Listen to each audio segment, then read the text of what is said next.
1982 ఈ రాష్ట్రం ఒక రాజకీయ సంక్షోభంలో కొట్టుమిట్టాడుతూ తెలుగువాడి ఆత్మగౌరవానికి భంగం కలిగే విధంగా, తెలుగు జాతి అవమానించబడే విధంగా ఆనాటి ఢిల్లీ పాలకుల ప్రవర్తనతోటి మరి ఆంధ్రుల ఆత్మాభిమానాన్ని కాపాడాలి అనే ఒక లక్ష్యంతో నవరస నట సార్వభౌముడు మరి అన్న నందమూరి తారక రామారావు గారు ఆ రోజు తెలుగుదేశం పార్టీని స్థాపించి సమాజాన్ని దేవాలయంగా, ప్రజలని దేవుళ్ళగా భావించి ఆ సిద్ధాంతంతో మరి పార్టీని ఏర్పాటు చేయడం అనేది జరిగింది. ఈ రాష్ట్రంలో అనేక రాజకీయ సంస్కరణలు తీసుకొని వచ్చింది, సామాజిక న్యాయం చేసింది తెలుగుదేశం పార్టీ ఒక్కటి మాత్రమే నేను గర్వంగా చెప్పగలను. ఎందుకంటే ఆ రోజు ప్రాథమిక అవసరాలైన కూడు, గుడ్డ, నీడతో పాటు దేశంలోనే పక్కా ఇళ్లకి శ్రీకారం చుట్టిన మహానుభావుడు అన్న ఎన్టీ రామారావు గారు. అలాగే కిలో 2 రూపాయలకి బియ్యాన్ని ప్రవేశపెట్టి పేదల ఆకలిని తీర్చిన మహానుభావుడు అన్న ఎన్టీ రామారావు గారు. అంతటితో ఆగలేదు. సమాజంలో సగమైన ఆడబిడ్డలకి ఆస్తిలో హక్కు, సమాన హక్కు కల్పించిన మహానుభావుడు కూడా అన్న ఎన్టీ రామారావు గారే. అంతేకాదు ఆ రోజు పటేల్ పట్వారీ వ్యవస్థ చాలా దారుణంగా మునసబ్ కర్ణాలంటాం మనం. వారి చేతుల్లో సమాజం నలిగిపోతున్నప్పుడు వారి చేతుల నుంచి సమాజాన్ని విడిపించిన వ్యక్తి అన్న ఎన్టీ రామారావు గారు. అంతేకాదు రైతులకు 50 రూపాయలకి హార్స్ పవర్ తోటి విద్యుత్తుని అందించింది తెలుగుదేశం పార్టీ. అలాగే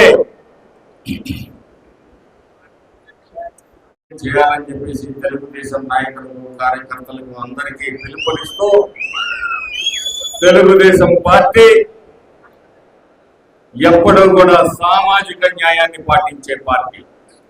సమాజంలో అన్ని కులాలు, మతాలు, ప్రాంతాలు అభివృద్ధి చెందాలని చెప్పేసి మరి కంకణం కట్టుకున్న మన నాయకుడు చంద్రబాబు నాయుడు గారు. వారి నేతృత్వంలో ఈరోజు కూటమి ప్రభుత్వం ఎన్నో సమస్యలు ఉన్నప్పటికీ ఒక్కొక్కటి సమస్యని అధిగమిస్తూ ప్రజలకు ఇచ్చిన వాగ్దానాల్ని నెరవేర్చే దిశగా ఒక్కొక్క అడుగు వేస్తూ ముందుకు సాగుతామని చెప్పి సందర్భంగా మీకు తెలియజేస్తాను. రేపు అమ్మఒడి అంటే ఈరోజు తల్లికి వందనం మరి శ్రీకారం చుట్టబోతా ఉన్నారు జూన్, జూలై నెలలో.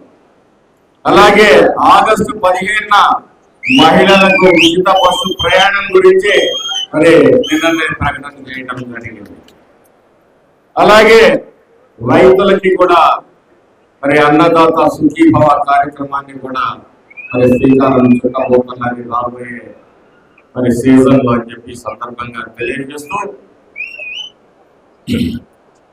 మరి ఈ ప్రాంతంలో ముఖ్యంగా మాచర్ల నియోజకవర్గంలో మాచర్ల నియోజకవర్గానికి మరి మనం కొన్ని తీర్మానాలు చేయదలుచుకున్నాం. అరాచక పరిపాలనని పారదోలటంతో మీ అందరూ కూడా మొదటి విజయాన్ని సాధించారు.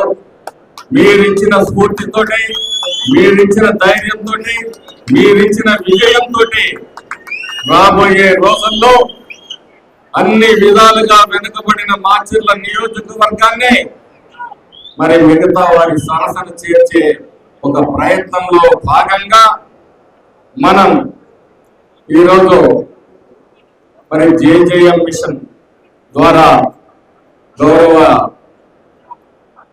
ముఖ్యమంత్రి వర్యులు, ఉప ముఖ్యమంత్రి వర్యులు పెద్దలు మోడీ గారి సహకారంతో మరి 1200 కోట్ల రూపాయలతోటి ఫేజ్ 1 మరి ప్రతి ఇంటికి రూరల్లో పల్లెటూళ్ళలో ప్రతి ఇంటికి మంచినీళ్ళు ఇచ్చే ప్రొటెక్టెడ్ వాటర్ ఇచ్చే ఒక కార్యక్రమానికి మరి త్వరలోనే ముఖ్యమంత్రి గారి చేతుల మీదుగా ముఖ్యమంత్రి గారి చేతుల మీదుగా మరి మన పార్లమెంట్ సభ్యులు లావు శ్రీకృష్ణదేవరాయ గారి ఆధ్వర్యంలో ప్రారంభోత్సవానికి శంకుస్థాపన కార్యక్రమం అంతేకాదు మాచర్ల పట్టణ ప్రజల దాహార్తిని తీర్చడానికి అమృత్ స్కీమ్ ద్వారా 135 కోట్ల రూపాయలతోటి ప్రతి ఇంటికి మంచినీటి ఇచ్చే కార్యక్రమం కూడా మనం చేపట్టబోతున్నామని చెప్పి సందర్భంగా తెలియజేస్తాం. స్వాతంత్రం వచ్చి 78 సంవత్సరాలు అయినప్పటికీ ఈనాటికి తాగునీరు కూడా నోచుకోలేని దుస్థితి నుంచి ఈ రోజు ప్రతి ఇంటికి మంచినీటిని అందించే ఒక బృహత్తరమైన కార్యక్రమాన్ని శ్రీకారం చుట్టబోతుంది ఎన్డీఏ కూటమి ప్రభుత్వం అని చెప్పి సగర్వంగా చెప్తాను. అంతేకాదు దశాబ్దాల కాల అని చెప్పుకొని మరి దశాబ్దాలు అయిపోయిన ఆ వరిక పూడిసెల ప్రాజెక్టు కూడా మన ప్రియతమ పార్లమెంటు సభ్యులు లావు శ్రీకృష్ణదేవరాయలు గారి ఆలోచన విధానంతో మన కళ సాకారం అవుతుందని చెప్పేసి మరి ప్రగాఢంగా విశ్వసిస్తూ ఈ రాబోయే 4 సంవత్సరాల్లో ఈ ప్రాజెక్టుని పూర్తి చేస్తామని చెప్పి ఈ సందర్భంగా మీ అందరికీ కూడా మరి తెలియజేస్తా ఉన్నాం. అలాగే మాచర్ల పట్టణం ఆరోగ్యానికి హాస్పిటల్స్ కి చాలా దూరంగా ఉంది. మాచర్ల నడిబొట్టు నుంచి 125 కిలోమీటర్లు గుంటూరు వెళ్ళాలి. అటు వెళ్ళాలంటే 175 కిలోమీటర్లు హైదరాబాద్ వెళ్ళాలి. అదే రూరల్ లో నుంచి అయితే 165-170 కిలోమీటర్లు వెళ్ళాల్సిన దుస్థితి. అందుకనే 100 పడకల ఆసుపత్రి నిర్మాణానికి కూడా వచ్చే సంవత్సరం భగవంతుడు ఆశిస్తుంటే వచ్చే సంవత్సరం మనం శంకుస్థాపన చేసుకుంటామని చెప్పేసి ఆశిస్తా ఉన్నాను. అలాగే ఇక్కడ గౌరవ మంత్రివర్యుల గారికి పార్లమెంట్ సభ్యులకి ఒక విన్నపం. ఇక్కడ అనేక లిఫ్ట్ ఇరిగేషన్ పథకాలు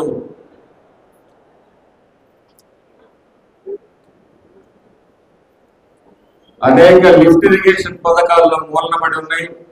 వాటిని అన్నింటినీ కూడా పునరుద్ధరించే బాధ్యతని తీసుకోవాల్సిందిగా మరి మన ఇన్ఛార్జ్ మంత్రి గారికి మన పార్లమెంట్ సభ్యులకి మేము ఈ సభ ద్వారా వారిని విజ్ఞప్తి చేస్తా ఉన్నాను.